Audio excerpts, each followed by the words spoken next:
Hello everyone, स्वागत है बच्चों आपका हमारे चैनल एनसीईआरटी सॉल्यूशन 99 पर। बच्चों आज हम कक्षा 12वीं अर्धवार्षिक परीक्षा 2024-25 विषय रसायन विज्ञान के प्रश्न पत्र को देखेंगे। बच्चों ये अभी पेपर अभी हाल ही में संपादित हुआ है। बच्चों इसमें टोटल क्वेश्चन दिए हैं बच्चों 20 दिए हैं और इसका समय है बच्चों 3 आवर और इसमें प्रिंटेड पेज है बच्चों 8। तो बच्चों इस प्रश्न पत्र को देखते हैं, आपकी बोर्ड परीक्षा के लिए बहुत ही उपयोगी साबित होंगे। बच्चों इन प्रश्न पत्रों को आप एक कॉपी और पेन लेकर बैठें और इन्हें नोट करें। तो बच्चों स्टार्ट करते हैं प्रश्न पत्र को। तो बस सबसे पहले बच्चों ये बहुविकल्पी प्रश्न है, सही विकल्प इनको बताना है आपको। तो बच्चों पहला क्वेश्चन है, वैद्युत अपघट के जल में वियोजन करने पर वान-टॉप गुणांक का मान कितना होता है। तो बच्चों वैद्युत अपघट होते हैं जो जलीय विलयन में आयनित हो जाते हैं। जब इनका वियोजन किया जाता है तो बच्चों वान-टॉप गुणांक का मान होता है बच्चों 1 से अधिक होता है। कितना होता है बच्चों? 1 से अधिक। बच्चों अगला है विशिष्ट प्रतिरोध की इकाई क्या होती है। तो बच्चों विशिष्ट प्रतिरोध जो होता है वो उसकी इकाई होती है ओम सेंटीमीटर।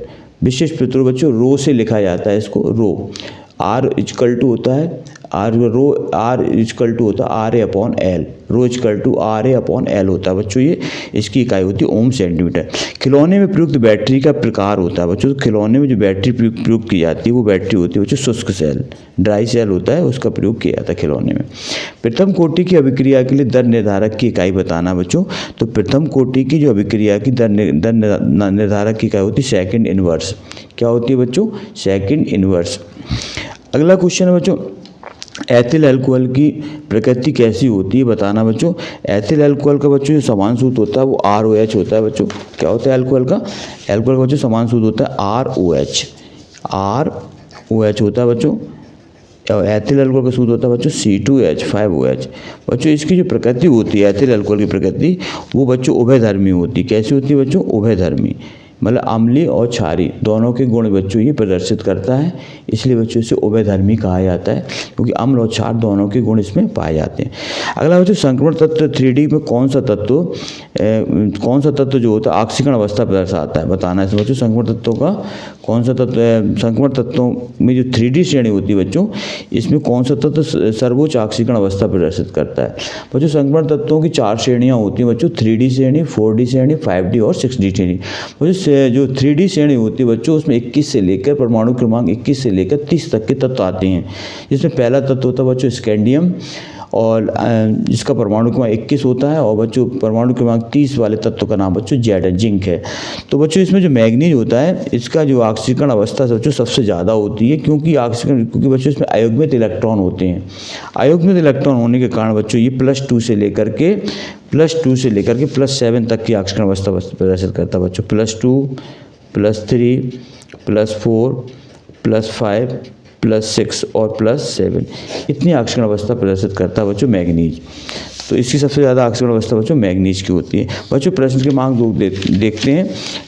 प्रश्न क्रमांक 2 है बच्चों रिक्त स्थानों की पूर्ति करना है। तो बच्चों प्रतिरोध के व्युत्क्रम को क्या कहते हैं बच्चों? प्रतिरोध के व्युत्क्रम को चालकत्व कहा जाता है। क्या कहा जाता है बच्चों? चालकत्व। प्रतिरोध के व्युत्क्रम को चालकत्व कहा जाता है। अगला है बच्चों मानक हाइड्रोजन इलेक्ट्रोड के विभव का मान क्या होता है। तो मानक हाइड्रोजन जो इलेक्ट्रोड का विभव होता है बच्चों इसका मान होता है 0 होता है। क्या होता है बच्चों? 0। मानक हाइड्रोजन इलेक्ट्रोड विभव का मान 0 होता है बच्चों। अगला रासायनिक अभिक्रिया का सबसे मंद पद कौन कहलाता है। तो बच्चों रासायनिक अभिक्रिया का सबसे मंद पद होता है वो होता है बच्चों दर निर्धारक। कौन सा होता है बच्चों? दर निर्धारक पद होता है, वो सबसे मंद पद कहलाता है। लैंथेनाइट श्रेणी के अधिकांश तत्व किस प्रकृति के होते हैं। तो बच्चों लैंथेनाइट श्रेणी के अधिकांश तत्व पैरामैग्नेट अर्थात चुंबकीय प्रकृति के होते हैं।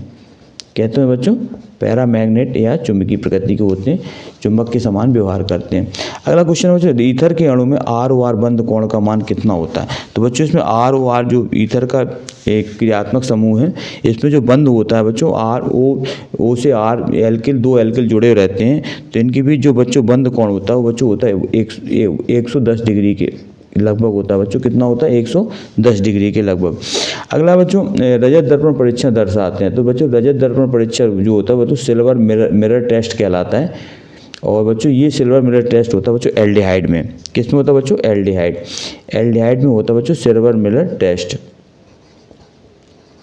तो बच्चों एल्डिहाइड जो होते हैं इनका समान सूत्र होता है बच्चों RCHO, और ये बच्चों रजत दर्पण परीक्षण दर्शाते हैं एल्डिहाइड।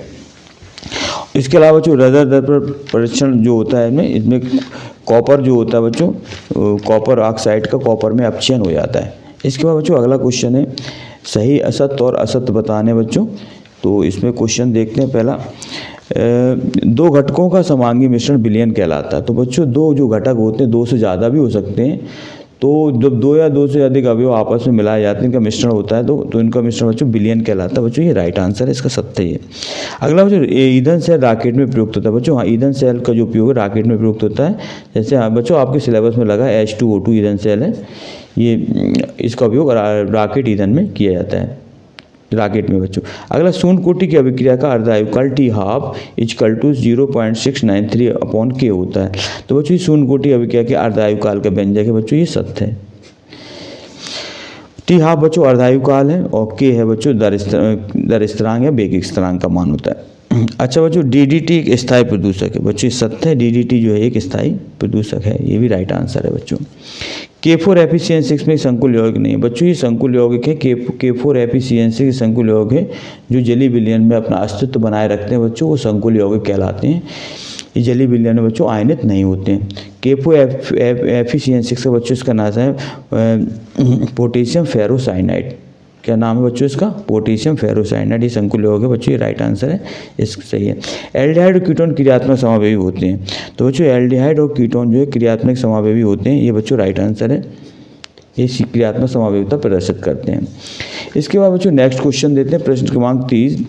बच्चों इन प्रश्नों को आप नोट डाउन करें और इनको बार बार अभ्यास करें ताकि आपसे बोर्ड परीक्षा में आप इनको 100% हल कर पाएंगे। अच्छा अगला क्वेश्चन बच्चों प्रश्न क्रमांक 4 है, सही जोड़ी दर्शानी। इसमें हेनरी का नियम, जो हेनरी का नियम है बच्चों वो दाब से रिलेटेड है। किससे रिलेटेड है बच्चों? दाब से। हेनरी का नियम होता है किसी गैस की द्रव में विलेयता जो होती है बच्चों, उस गैस में डाले गए दाब के समानुपाती होती है। किसके समानुपाती होती है बच्चों? दाब के। तो इसलिए बच्चों यहाँ दाब दिया, आंशिक दाब, इसी से हेनरी के नियम का संबंध है। बच्चों दूसरा है अभिक्रिया की दर। अभिक्रिया की दर का संबंध है बच्चों अभिकारक के सांद्रण से। किसके संबंध है बच्चों? अभिकारक के सांद्रण।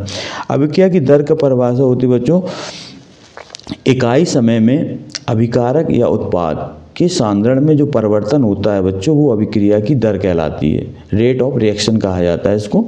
अगला बच्चों सेल स्थिरांक। सेल स्थिरांक का बच्चों जो इकाई होती है वो होती है सेंटीमीटर इनवर्स। क्या होती है बच्चों? Centimetre inverse. तो बच्चों इसका राइट आंसर है ये सेंटीमीटर इनवर्स। बच्चों सेल स्थिरांक की इकाई के लिए आप ये सूत्र लगाते हैं बच्चों। सेल स्थिरांक होता है बच्चों, इसका सूत्र देखते हैं। सेल स्थिरांक, सेल स्थिरांक होता है बच्चों, इसका सूत्र होता है L/A। क्या होता है बच्चों? L/A। L क्या है बच्चों? इलेक्ट्रोडों की लंबाई है, तो इसकी यूनिट बच्चों सेंटीमीटर होती है, और क्षेत्रफल की क्या होती है बच्चों? Centimetre square. तो बच्चों 1 सेंटीमीटर से 1 सेंटीमीटर घटेगा तो नीचे बचेगा 1/, सेंटीमीटर। तो ये बच्चों ऊपर सेंटीमीटर ऊपर जाएगा तो सेंटीमीटर इनवर्स हो जाएगा। तो बच्चों इसलिए इसकी इकाई होती है सेंटीमीटर इनवर्स। इसके बाद बच्चों अगला क्वेश्चन देखते हैं क्लोरोफॉर्म। क्लोरोफॉर्म का बच्चों जो है संबंध है फाजिन से। किससे संबंध है बच्चों? फाजिन। फाजिन जो है बच्चों ये गैस होती है। ये क्लोरोफॉर्म को जब सूर्य के प्रकाश में ऑक्सीडेशन होता है क्लोरोफॉर्म का बच्चों, तो फाजिन गैस बनती है। यह बच्चों एक जहरीली गैस है। कैसी गैस है बच्चों? जहरीली गैस। इसका बच्चों दूसरा नाम है कार्बोनिल क्लोराइड। क्या नाम है बच्चों? Carbonyl chloride. इसका सूत्र होता है बच्चों COCl2। इसका नाम है कार्बोनेट। लैंथेनाइट का बच्चों ये लैंथेनाइट जो आंतर संक्रमण तत्व कहलाते हैं, इनको लैंथेनाइट कहते हैं बच्चों। इसके बाद बच्चों नेक्स्ट क्वेश्चन है, एक शब्द और एक वाक्य में उत्तर देना है बच्चों। पहला है किसी सेल में एनोड पर होने वाली अभिक्रिया का नाम बताएं। बच्चों जो सेल में 2 प्रकार की क्रिया होती है, एक एनोड पर होती है बच्चों, एक कैथोड पर होती है। जो एनोड पर क्रियाएं होती हैं बच्चों वो ऑक्सीकरण क्रियाएं कहलाती हैं। कौन सी क्रिया कहलाती है बच्चों? ऑक्सीकरण, ऑक्सीडेशन। रिएक्शन कहते हैं बच्चों कैनोड पर होने वाली क्रिया, ऑक्सीकरण किया जाता है। सक्रियण ऊर्जा को परिभाषित करना बच्चों, सक्रियण ऊर्जा को कहलाती है वह न्यूनतम ऊर्जा होती है बच्चों जो किसी अभिकारक को या क्रियाकारक को उत्पाद में परिवर्तित होने के लिए आवश्यक होती है। क्या होती है बच्चों? वह न्यूनतम ऊर्जा जो किसी क्रियाकारक को उत्पाद में बदलने के लिए आवश्यक होती है, उसे सक्रियण ऊर्जा कहते हैं बच्चों। इसे EA से लिखा जाता है। किससे लिखा जाता है बच्चों? EA। इसका बच्चों फुल फॉर्म होता है एक्टिवेशन एनर्जी। क्या कहते हैं बच्चों? एक्टिवेशन एनर्जी कहते हैं, इसे लिखा जाता है। एफ ब्लॉक के तत्वों का समान इलेक्ट्रॉनिक विन्यास होता है। तो बच्चों एफ ब्लॉक के तत्वों का जो समान इलेक्ट्रॉनिक विन्यास होता है बच्चों वो होता है N-2 एफ में होते हैं बच्चों 1 से लेके 14 इलेक्ट्रॉन, और इसमें 2 N-1, और डी में होते हैं बच्चों 0 से 1 इलेक्ट्रॉन, और इसका NS2। इसलिए बच्चों इसका समान इलेक्ट्रॉनिक विन्यास है एफ ब्लॉक के तत्वों का। रोजेनवुड अभिक्रिया का रासायनिक समीकरण लिखना है बच्चों। रोजेनवुड अभिक्रिया का जो रासायनिक समीकरण होता है बच्चों RCOCl। इसका बच्चों समीकरण देखते हैं। रोजेनवुड अभिक्रिया का R सिंगल बॉन्ड COCl। बच्चों ये एस्टिल क्लोराइड है, इसका अपचयन कराते हैं बच्चों हाइड्रोजन के साथ PD और BaSO4 की उपस्थिति में। PD है बच्चों पैलेडियम, और BaSO4 मतलब बेरियम सल्फेट की उपस्थिति में बच्चों एस्टिल क्लोराइड का अपचयन कराया जाता है। तो अपचयन में बच्चों हाइड्रोजन से, नवजात हाइड्रोजन से क्रिया होती है, तो इसका बच्चों R एल्डिहाइड बनता है RCHO। क्या बनता है बच्चों? RC, इसका H, इसका O, और प्लस बच्चों HCl बन जाता है हाइड्रोजन क्लोराइड। तो बच्चों इससे रोजेनवुड अभिक्रिया द्वारा बच्चों एल्डिहाइड बनाया जाता है। क्या बनाया जाता है बच्चों? एल्डिहाइड। तो बच्चों ये रोजेनवुड अभिक्रिया का समीकरण है। इसको लिखते हैं बच्चों RCHO प्लस H2, उपस्थिति रहेगी बच्चों PD/BaSO4, तो बच्चों बनेगा RCOCl रहता है बच्चों यहाँ पे RCOCl, तो RCHO बनेगा बच्चों प्लस HCl। ये एल्डिहाइड कहलाता है बच्चों, एल्डिहाइड RCHO। अगला बच्चों है प्रोटीन का एकलक लिखिए। तो बच्चों प्रोटीन का जो एकलक है वो होता है एमिनो अम्ल। क्या होता है बच्चों? एमिनो अम्ल। ये प्रोटीन का एकलक है, एमिनो अम्ल। तो बच्चों इस तरह ये महत्वपूर्ण ऑब्जेक्टिव प्रश्न है। इसके बाद बच्चों कुछ क्वेश्चन और भी क्वेश्चन देखते हैं। अभिक्रिया की कोटि उदाहरण से समझाइए। अभिक्रिया की कोटि की परिभाषा लिखना बच्चों। किसी अभिक्रिया में जो बच्चों अभिकारक के अणुओं की सांद्रता में जो परिवर्तन होता है बच्चों वो अभिक्रिया की कोटि कहलाती है। अभिक्रिया की कोटि बच्चों कई प्रकार की होती है, शून्य कोटि, प्रथम कोटि, द्वितीय कोटि, तृतीय कोटि, इस तरह की बच्चों अभिक्रिया होती हैं। अणुसंगता को अब उदाहरण से समझाना बच्चों। अणुसंगता या आणविकता एक ही चीज़ है बच्चों। किसी अभिक्रिया में भाग लेने वाले जो अभिकारक के अणु होते हैं बच्चों वो उनको जो है उनकी संख्या को क्या कहते हैं बच्चों? आणविकता कहते हैं। जैसे बच्चों इसका उदाहरण देखते हैं H2 plus Cl2 after reaction 2HCl। तो बच्चों अभिकारक में से 1 मोल हाइड्रोजन है और 1 मोल क्लोरीन है। तो बच्चों इसमें अभिकारक के 2 अणु भाग ले रहे हैं, इसलिए इसकी बच्चों आणविकता 2 कहलाती है। तो जितने अभिकारक अणुओं की संख्या जितने अभिकारक अणु भाग लेते हैं उनकी संख्या को बच्चों अभिक्रिया की कोटि कहा जाता है। इसके बाद बच्चों नेक्स्ट क्वेश्चन देखते हैं। NiCO का होल 4 या NaAgCN2 को के बच्चों IPAC नाम लिखना है।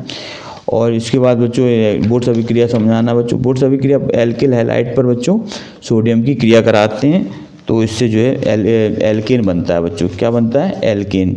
इस अभिक्रिया को बच्चों बोर्ड्स अभिक्रिया कहा जाता है बच्चों। ये शुष्क ईथर के प्रेजेंस में क्रिया होती है। अगला बच्चों फिनॉल एल्कोहल से अधिक अम्लीय होता है, ये कारण बताना है। और एल्कोहल जल में सरलता से विलयशील हो जाते हैं, एल्कोहल जल में घुल जाते हैं। अगला क्वेश्चन बच्चों क्या है? फॉर्मल्डिहाइड की क्रिया NaOH के साथ कराते हैं बच्चों, ये कैनिजारो अभिक्रिया है।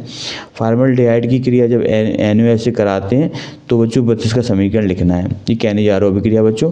क्या होता है? जब अम्ल क्लोराइड को PD की उपस्थिति में H2 द्वारा अपचित किया जाता है। तो बच्चों ये वही क्रिया जो यहाँ हमने प्रश्न क्रमांक 5 में देखी थी बच्चों, रोजेनवुड अभिक्रिया है। इसका समीकरण लिखना था बच्चों, ये वही क्रिया है, दोबारा प्रश्न पूछा गया है ये। तो इसको बच्चों रोजेनवुड अभिक्रिया है। इसके बाद बच्चों प्रश्न क्रमांक 11 देखते हैं। एल्डिहाइड बनाने की स्टीफन अभिक्रिया है का समीकरण लिखना है बच्चों। और H2SO4 और HgSO4 की उपस्थिति में एथाइन में जल योजन को एल्डिहाइड बनाने के लिए रासायनिक समीकरण लिखना है। तो बच्चों इसमें H2SO4 और HgSO4 की वजह से एथाइन का बच्चों सूत्र होता है C2H2, इसे एसिटिलीन कहा जाता है। नेक्स्ट क्वेश्चन है बच्चों डीएनए और आरएनए में। डीएनए का बच्चों फुल फॉर्म होता है डीऑक्सी राइबो न्यूक्लिक अम्ल और आरएनए का फुल फॉर्म होता है बच्चों राइबो न्यूक्लिक अम्ल। गोलाकार प्रोटीन और रेशेदार प्रोटीन का बच्चों एक उदाहरण देना है। प्राथमिक सेल क्या होते हैं बच्चों, ये इनकी परिभाषा लिखना है। प्राइमरी सेल और शुष्क सेल को बच्चों उदाहरण से स्पष्ट करना है। दूसरा बच्चों द्वितीयक सेल क्या होते हैं और इसमें शीशा संचायक सेल के आवेशन और पुनरावेशन की क्रिया, चार्जिंग और डिस्चार्जिंग की क्रिया को बच्चों समझाना है। संक्रमण तत्वों का बच्चों समान इलेक्ट्रॉनिक विन्यास लिखना और 2 विशेषताएं लिखनी है बच्चों। और आंतरिक संक्रमण तत्व का समान इलेक्ट्रॉनिक विन्यास और 2 महत्वपूर्ण उपयोग लिखने हैं। अगला बच्चों फिनॉल से बेंजोक्विनोन कैसे प्राप्त करेंगे, इसका समीकरण लिखना है बच्चों। और फिनॉल से कैसे प्राप्त करें बेंजोक्विनोन, ट्राई नाइट्रोफिनॉल और सैलिसिलिक एल्डिहाइड। इसके बाद नेक्स्ट क्वेश्चन है बच्चों गिरनार्ड अभिकर्मक से कैसे प्राप्त करोगे प्राथमिक एल्कोहल, द्वितीयक एल्कोहल और तृतीयक एल्कोहल। इसके बाद बच्चों नेक्स्ट क्वेश्चन है एस्टीकरण की क्रिया को रासायनिक समीकरण सहित लिखना है। एस्टीकरण की और विकार्बोक्सिलीकरण की क्रिया को रासायनिक समीकरण सहित लिखना है। इसके बाद बच्चों ये न्यूमेरिकल दिया है, इसमें आणविक द्रव्यमान की गणना करनी है। इसमें बच्चों बेंजीन का क्वथनांक दिया है और आवासीय विलेय इसकी मात्रा दी है बच्चों और बेंजीन की मात्रा दी है और इसका क्वथनांक बढ़कर 354.11 हो जाता है। तो इसका बच्चों आणविक द्रव्यमान का सूत्र निकालना है। इसी तरह बच्चों इसमें भी आणविक द्रव्यमान निकालना है बच्चों प्रश्न क्रमांक 17 में। इसके बाद बच्चों इनकी परिभाषा लिखना, उपसय संयोजन क्षेत्र, उपसय संयोजन संख्या, लिगेंड और ऑक्सीडेशन नंबर, ये बच्चों परिभाषा है आपके, इनकी परिभाषा लिखना है। इसके बाद बच्चों उपसय संयोजन के लिए बर्नर के सिद्धांत की मुख्य तथ्य लिखना है बच्चों, उपसय संयोजन के लिए कोऑर्डिनेशन थ्योरी ऑफ बर्नर। इसके बाद बच्चों प्रश्न क्रमांक देखते 19, इसमें दिया एक आणविक नाभिक स्नेही प्रतिस्थापन अभिक्रिया और 2 आणविक नाभिक स्नेही प्रतिस्थापन अभिक्रिया की क्रिया विधि में 4 अंतर लिखना। ये बच्चों ये भी बहुत आईएमपी क्वेश्चन है। और बच्चों ये समीकरण दिया क्या होता है जब तो केवल रासायनिक समीकरण लिखना है। और इसके बाद बच्चों विटामिन क्या होते हैं और इनकी जो है इनका वर्गीकरण, 2 विटामिनों के स्रोत लिखना बच्चों, उनकी कमी से रोग। बच्चों विटामिन एक सूक्ष्म पोषक तत्व होते हैं जो शरीर के लिए आवश्यक होते हैं और सूक्ष्म मात्रा में इनकी आवश्यकता होती है बच्चों। और इनका विटामिन को जो है 2 भागों में बांटा जाता है बच्चों, जल में विलेय विटामिन और वसा में विलेय विटामिन। विटामिन बच्चों होते हैं A, B, C, D, E और K। बच्चों इनके स्रोत निकालना है, जैसे विटामिन ए बच्चों गाजर में पाया जाता है और विटामिन में तो विटामिन सी बच्चों रसदार फलों में पाया जाता है, जितने रसदार फल हैं उसमें विटामिन सी पाया जाता है। इन्हीं कमी से क्या क्या रोग होते हैं बच्चों, विटामिन ए की कमी से रतौंधी रोग होता है, विटामिन बी की कमी से बेरी रोग होता है, विटामिन सी की कमी से स्कर्वी रोग होता है और विटामिन डी की कमी से बच्चों सूखा रोग होता है। तो इस तरह बच्चों ये महत्वपूर्ण विटामिन के बारे में आप। इसके बाद एंजाइम को जैव उत्प्रेरक कहते हैं, एंजाइम की 2 विशेषताएं बताएं। एंजाइम बच्चों ये जैव रासायनिक जो एंजाइम जो है शरीर में पाए जाने वाले बच्चों उत्प्रेरक होते हैं जो जटिल कार्बनिक यौगिकों को सरल कार्बनिक यौगिकों में तोड़ने का कार्य करते हैं। तो ये बच्चों एंजाइम कहलाते हैं। तो बच्चों इस तरह ये प्रश्न पत्र देखा हमने। अब ये अर्धवार्षिक परीक्षा बच्चों ये का प्रश्न पत्र है, अब जो हाल में परीक्षा संपन्न हुई थी, कक्षा 12वीं का प्रश्न पत्र है बच्चों और विषय है बच्चों रसायन शास्त्र। बच्चों ये प्रश्न आपकी वार्षिक परीक्षा के लिए बहुत ही महत्वपूर्ण सिद्ध होंगे बच्चों। इन प्रश्नों को आप एक कॉपी में नोट करें और इनको अभ्यास करें ताकि आप अच्छे से अच्छा स्कोर प्राप्त कर सकें। बच्चों आप अपने उत्तर चेक करें, हमें कमेंट सेक्शन में बताएं कि आपने कितना स्कोर किया है। बच्चों आपसे आग्रह है कि आप हमारे चैनल को प्लीज़ सब्सक्राइब करें, लाइक करें और ज़्यादा से ज़्यादा लोगों को शेयर करें। नेक्स्ट वीडियो में बच्चों कुछ नए टॉपिक के साथ फिर उपस्थित होऊंगा। तब तक के लिए बच्चों जय हिंद, जय भारत बच्चों।